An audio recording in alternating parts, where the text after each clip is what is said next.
Hey, welcome to Real Talk, where we give real answers to real questions from real worship leaders. If you are a real worship leader with a real question and you want a real answer, head right here and submit your question for a future episode. Got some good questions this week? Let's talk about it. On October 1st, you answered a question about how to address issues with a team that is objectively bad from a musical perspective. This question hit home for me as these are some of the very problems I regularly encounter at my church. You answered the question about what could be done from the perspective of a worship leader. Do you have any suggestions on how to approach those issues as someone who is just a volunteer on the team? Some additional context. The person in charge of the worship ministry at my church is the associate pastor. He is filling in while we search for a new worship leader. The search has been ongoing for almost 4 years at this point. He's a fair guitarist, but he isn't a strong musical leader. At practice, he will run through each song once, ask the team if there's anything that people want to run again, and then end the practice if no one speaks up. He very rarely has any suggestions on what he wants from the other team members and generally only offers suggestions if asked directly for his opinion. His answer to a question like, "Do you think it sounded good for me to sing the harmony on this verse?" is almost always something like, "Yes, that sounded great." I suspect that he is one of the people who has trouble listening to the group while he is playing. I had intended to speak to him about my desire for the team to work on improving musically, but when I brought up the topic of the worship ministry to him in a one-on-one setting, he confided in me that he feels out of his depth as the worship leader. He described how he struggles with anxiety to the point of losing sleep the night prior every time he leads Sunday worship. I choose not to burden him with my concerns at that point because I didn't want to discourage him when he needed encouragement instead. How would you suggest approaching this situation? I'm not sure if you are male or female. I don't think you said it in this, but I just want to say, dude, just take care of it for him. It sounds like your pastor doesn't, your associate pastor, they're in over their head. And it sounds like you care about it, and you could probably even know what needs to happen and how to do it. I can just, from the way that you analyze the situation, it's like, okay, you know what the problems are. You probably know what the solutions are. So I would just you don't want to go over your associate pastor's head, but you know that this is a problem for him. So just tell him, hey, like, if you need help with this, I can help. And I hope if you're asking this question that you actually care enough to take the time to put in the work to fix the problem if the opportunity presented itself. Now, I've said it over and over again that I am not in favor of having multiple worship team leaders, but that's not how I view this. Like, your associate pastor who's filling in, by the way, if it's 4 years at this point, they're not, newsflash, they're not just filling in, they have become the worship leader, which it sounds like a problem, but I'm just telling you, you don't fill in for 4 years. At some point, it's just like, hey, this is the worship leader now. Back to what I was saying. I don't view this as having 2 different worship leaders on the team, and it would create a problem. I don't see it like that. I think that they can be in charge of, picking out songs. They could be in charge of spiritually pouring into the worship team, leading rehearsals, but they could defer to you for musical things. Your associate pastor could be like, hey, this person is going to help us out musically. And I think that this does sort of need to be like a public announcement. I don't know if it needs to be announced, but just like people need to be made aware so that you don't just step up at some point in practice and say, we're going to do things this way now. And I also think that the new year is the perfect time to do this.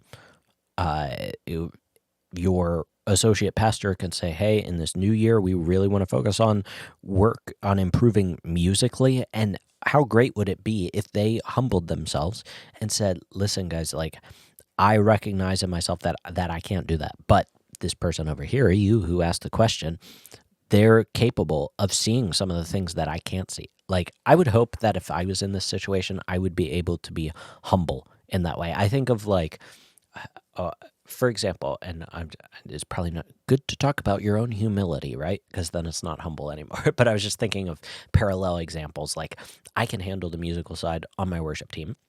I can handle the leadership side. But sometimes I make decisions in my church when it comes to like what's put in the worship space.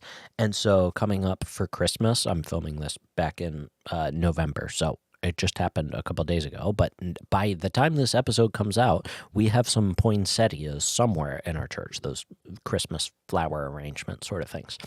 And for some reason, that decision came to me, and I was like, you do not want this guy picking out flowers for the church, all right? I have no idea. So I deferred the decision to the secretary in our church, and I was like, listen, I know nothing about flowers. What do you think, right?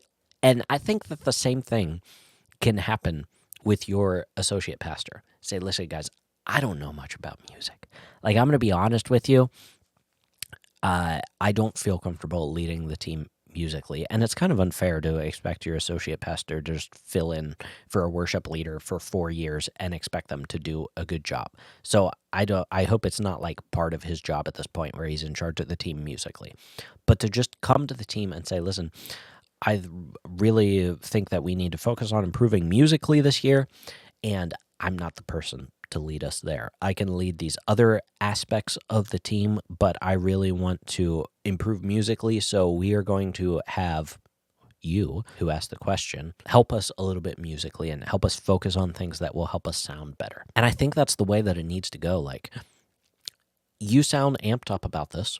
It sounds like a pressing issue for you, so do something to fix it. Go to your associate pastor and say, listen, if you're willing, I'll take this part off your hands for you, whatever that entails.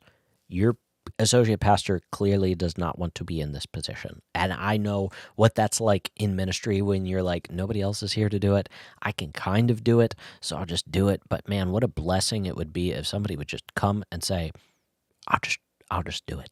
I'll just do it. Maybe that is the true encouragement that your associate pastor needs to hear, that you have heard their struggle, you have the tools to do something about it, and you say, just let me take it off your plate for you. And then you can take my advice from the last video that you talked about, and then you can apply it to your current worship team because you'll actually be in charge of making those decisions. How do you handle backup vocalist who sings so loudly, whether she sings melody or harmony? She oversins above all vocalists, including the worship leader. She keeps doing it despite being told of this many times. Do you just try to ignore it, or do you keep on addressing the issue? There's a couple things I think of. First of all, tell her to stop it. Say, hey, quit singing so loud. You're driving me crazy. I wouldn't say it that way, but tell her to stop singing so loud. It sounds like you've already done that, so you've completed the first step. Congratulations. Explain why, though. I hope you've explained why. Don't just say, hey, stop singing so loud. You're driving me crazy. Say, hey, whenever we sing vocals on a team, if we're like the lead vocalist, then we want to be above everybody in the mix. But listen to this recording of how they sing it in this song and maybe show this person an example and say, let's listen to this recording and see how they sing backup vocals. And then point out, like, do you hear how they're like blended into the background and how it supports the main vocal and doesn't become the main thing? I think this sounds more just like, I don't think she's being obstinate. It sounds like she just doesn't know how to control her voice.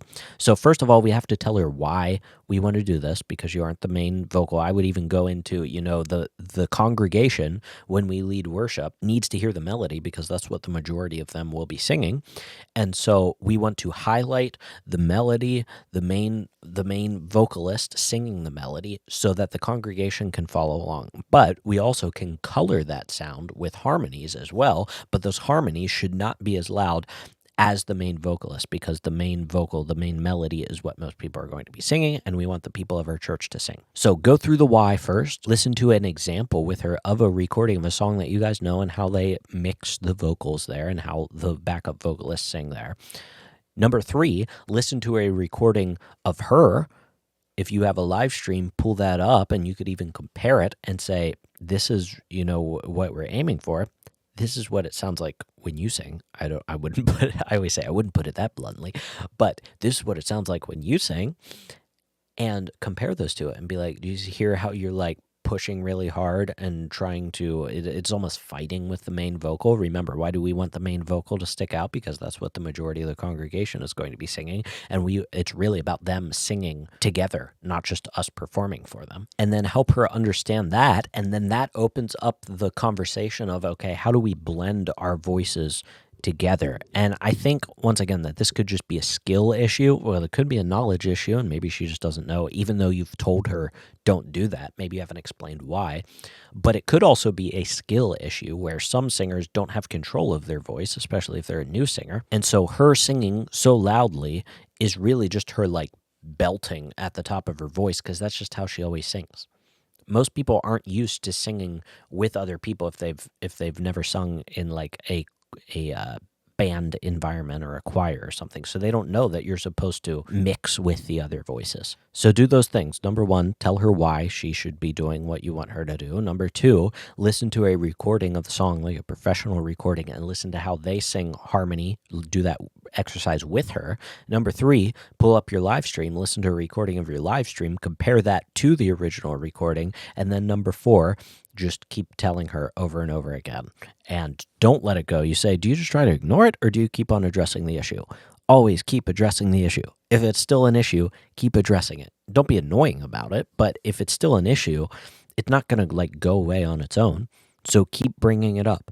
And I feel like I've said this for like behavioral issues on teams before, is like once you've addressed it once, and they're on the same page with you and they understand what you're saying, then the next time they do it, bring it up like right away. And I don't know if I would do it like in front of everybody at rehearsal, but if you've had the first 3 steps or whatever I gave you, where you would talk to her about why she should do it and you help her see what the problem is, and then she does it again at rehearsal, I would take her aside and be like, hey, like that's what I was talking about. Like, that's what we're trying to rein in. So either sing softer, sing with a different tone. You can also just bring her microphone down. I know that kind of depends on the space that you're in, because if you're in a small space and she's just like singing as loud as she can, then people can probably hear her anyways. But try those things and see if that helps. And if you want time to work on this sort of stuff with your team, then you need a plan for your worship rehearsal. And that's why I put together the worship rehearsal blueprint. I'll link it down in the description below.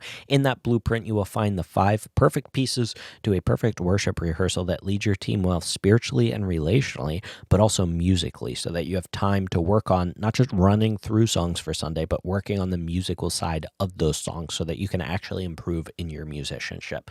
So if you need a plan for your worship rehearsal, check that out down in the description below. Other than that, until I see you in the next video, keep leading worship well.